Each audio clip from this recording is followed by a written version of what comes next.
Good evening, folks. This is Diamond with the Oppenheimer Ranch Project, bringing you an earthquake update.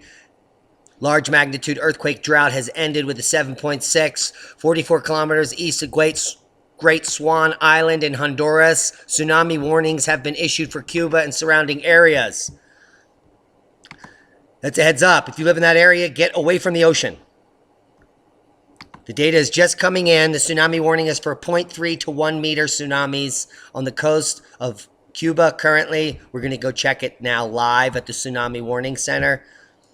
We have a 7.6 popping off just moments ago in the Caribbean Sea, 44 kilometers east of Great Swan Island here. About 60 miles south of Cuba, the western edge of Cuba. Coming over to the Tsunami Warning Center. Tsunami warnings have been issued everywhere. They're coming in now purple. That is a threat. There are tsunami threats to the Yucatan Peninsula, Belize, Honduras. 0.3 to 1 meters.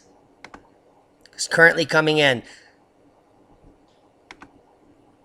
There's a tsunami threat with this earthquake coming in at 0.3 to 1 meters in the entire Caribbean Sea,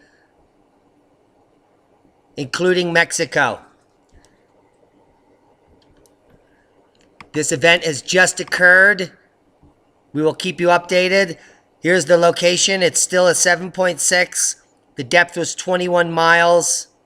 It occurred just 15 minutes ago. We'll be updating it with more information later in the update. There's been a major earthquake that occurred south of Cuba, 44 kilometers east of Honduras and the Great Swan Island at 7.6 magnitude, and the tsunamis are headed out. And that's a heads up.